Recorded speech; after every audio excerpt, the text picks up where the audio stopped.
kemungkinan semua pejabat, semua institusi, semua hakim-hakim kemungkinan akan berada di jalur trek yang benar ya, kalau memang DPR akan mengevaluasi secara berkala. Ini juga menurut saya sangat keren sekali, walaupun terkesan keluar jalur. Menurut saya ide ini sangat keren sekali. Ya, fit proper testnya ke anggota DPR dan juga evaluasi secara berkalanya juga pertanggungjawaban dari DPR. Apalagi ketuanya juga Mbak Puan Maharani ya, setidaknya bisa merekomendasikan pejabat-pejabat yang sudah berada di luar trek. Wah, itu juga sangat keren sekali. Ini taktik yang sangat keren sekali lah.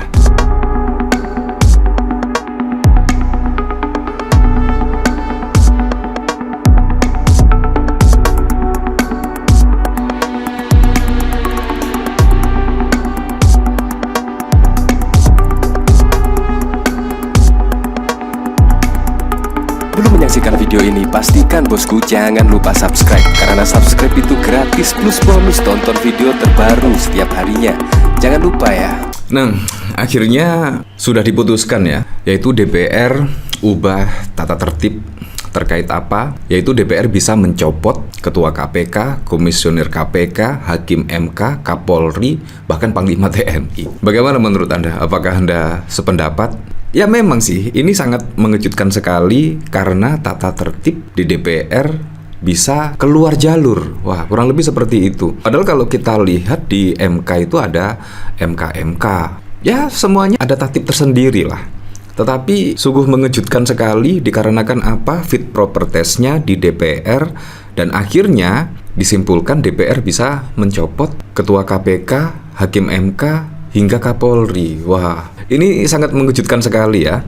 Apakah tatib ini dibuat dikarenakan apa? Dikarenakan kalau kita lihat pada saat lalu itu setidaknya Pak Jokowi itu sangat powerful sekali. Dan bahkan ya memang panglima tertinggi ya, bahkan sampai saat ini pun sangat loyal sekali. Kalau kita lihat dari Kapolri, bahkan juga pilihan dari Pak Jokowi, dan bahkan juga dari Ketua MK, bahkan juga rekomendasi dari Pak Jokowi dan lain sebagainya. Nah, apakah ini yaitu celah-celah seperti ini akhirnya DPR ketika ada yang keluar jalur trek, DPR akhirnya bisa mencopot? Kita juga tidak tahu apakah ini juga trik-trik dari PDIP untuk mencopot setidaknya yang tidak sesuai dengan jalur trek yang benar, tidak sesuai dengan perundang-undangan yang berlaku, bisa dicopot. Ya, kita tidak tahu. Ya memang sih DPR itu adalah Dewan Perwakilan Rakyat, dan seharusnya semua itu memang harus berdasarkan kepentingan masyarakat, kepentingan rakyat. Apakah misal kalau DPR bisa melakukan pencopotan terhadap Kapolri, Panglima TNI, dan bahkan juga Hakim MK bila ada yang tidak sesuai dengan kepentingan rakyat bisa dicopot? Ya kita lihat saja. Kalau menurut saya sih ini sudah keluar jalur ya, karena DPR bisa mencopot Ketua MK hingga Kapolri dan bahkan Panglima TNI. Ini juga sangat mengejutkan sekali ya, tatib di DPR ini. Nah, kalau kita lihat dari PDIP misalkan, bahkan Adian Apitupulu menegaskan tatib DPR bisa pecat pejabat. Adian Apitupulu kalau nggak setuju gugat ke MK. Nah, bagaimana kita menggugat ke MK kalau misalkan yang bisa mencopot itu anggota DPR? Wah, pastinya juga tidak akan lolos ya. Ini juga sangat wow sekali ya. Seharusnya hakim itu tidak ada intervensi dari manapun, tetapi kenyataannya ada intervensi. Ya, apakah memang sebaiknya dikembalikan ke DPR ya untuk pencopotan, pengangkatan, dan lain sebagainya? Ya, kita kembalikan lagi ke masyarakat menilainya seperti apa. Tapi yang jelas kalau kita melihat kondisi saat ini, ya memang harus ada kejelasan lah. Setidaknya aparat, pejabat yang kebijakan-kebijakannya tidak sesuai dengan undang-undang, konstitusi yang berlaku, dan lain sebagainya harus dicopot. Wah, apakah memang harus demikian? Ya, kita lihat saja lah.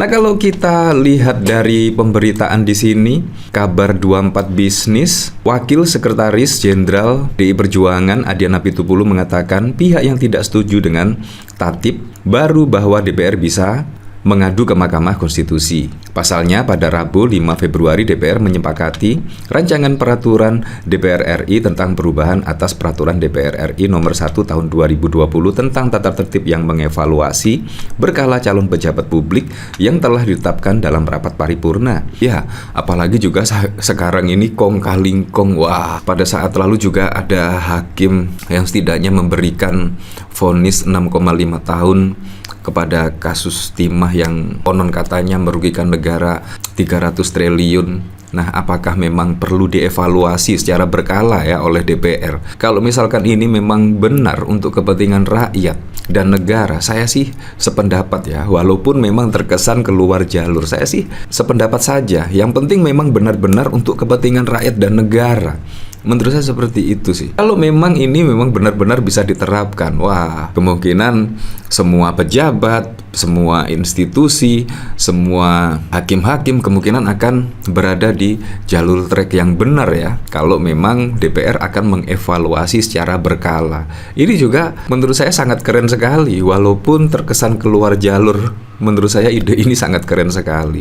Ya, fit proper testnya ke anggota DPR dan juga evaluasi secara berkalanya juga pertanggungjawaban dari DPR. Kita lihat sajalah besok. Lantaran sempat terjadi polemik di masyarakat, Adian kemudian menuturkan himbauan tersebut. Ya, bisa dibawa ke MK kalau nggak setuju. Gampang saja kok, ada mekanismenya. Kalau tidak setuju kan ada mekanismenya, tidak setuju. Kita tuh sekarang punya mekanisme. Lu tidak setuju ketika bertentangan sama undang-undang, ya lu judicial review. Ketika bertentangan sama konstitusi, ya lu kebawa ke MK. Tuturnya di Kompleks Parlemen pada 6 Februari 2025. Kemudian ia mengatakan bahwa masyarakat bisa memantau mekanisme tersebut sehingga pendapat tidak setuju bisa disalurkan lewat jalur hukum, dan kita mau semua masyarakat bisa mengikuti mekanismenya itu sehingga ketidaksetujuan itu disalurkan lewat mekanisme konstitusional itu saja jelasnya. Di sisi lain, Ketua Balik DPR Bebasan meluruskan soal tata tertib DPR yang mengatur kewenangan parlemen dalam mengevaluasi secara berkala sejumlah pejabat lembaga yang pernah menjalani uji kelayakan dan kepatutan fit and proper test di DPR. Bebasan menjelaskan bahwa peraturan tatip tersebut sempat diartikan sebagai mencopot jabatan. Hal tersebut diungkapkannya di Kompleks Parlemen pada 6 Februari. Kemarin juga ada masalah tata tertib. Tata tertib itu mengimplementasikan beritanya bahwa DPR besok bisa mencopot jabatan-jabatan tertentu. Jadi, dari judulnya adalah peraturan tata tertib yang berlaku mengikat di dalam tuturnya. Sebab demikian ia menegaskan bahwa DPR tak memiliki kewenangan untuk mencopot pejabat. Yang memiliki kewenangan tersebut adalah pihak lain yang berwenang, jadi bukan mencopot. Ya, pada akhirnya bahwa pejabat yang berwenang atas evaluasi berkala di DPR itu akhirnya ada keputusan mencopot, bukan DPR RI yang mencopot, ujarnya. Oh, jadi merekomendasikan setidaknya ya untuk pencopot pejabat ini, pejabat A dan lain sebagainya. Nah, menurut saya itu juga sangat keren sekali. Artinya DPR tidak bisa mencopot. Nah, ini ditegaskan ya. Berarti DPR itu hanya mengevaluasi pejabat-pejabat terkait yang setidaknya melanggar undang-undang, yang tidak berada di track yang benar. Artinya DPR akan mengevaluasi setiap pejabat-pejabat tersebut dan kemungkinan merekomendasikan kepada pihak-pihak tertentu untuk melakukan pencopotan. Kurang lebih seperti itu. Ya, kalau menurut itu sih saya setuju sekali ya. Saya setuju sekali karena fit and proper testnya di DPR, dan seharusnya DPR juga bertanggung jawab untuk mengevaluasi secara berkala ya pejabat-pejabat yang pada saat lalu mengikuti fit and proper test di DPR. Saya sih sependapat sekali, setuju setelah membaca artikel berita dari bisnis.com ya. Ini sangat keren sekali, sangat keren. Artinya, wah, PDIP sangat keren, apalagi ketuanya juga Mbak Puan Maharani ya, setidaknya bisa merekomendasikan pejabat-pejabat yang sudah berada di luar track. Wah, itu juga sangat keren sekali. Ini taktik yang sangat keren sekali lah. Melalui DPR RI akhirnya ya bisa mengevaluasi semua pejabat-pejabat yang sudah berada di luar track. Kurang lebih seperti itu. Ya, untuk selebihnya kita kembalikan lagi ke masyarakat menilainya seperti apa.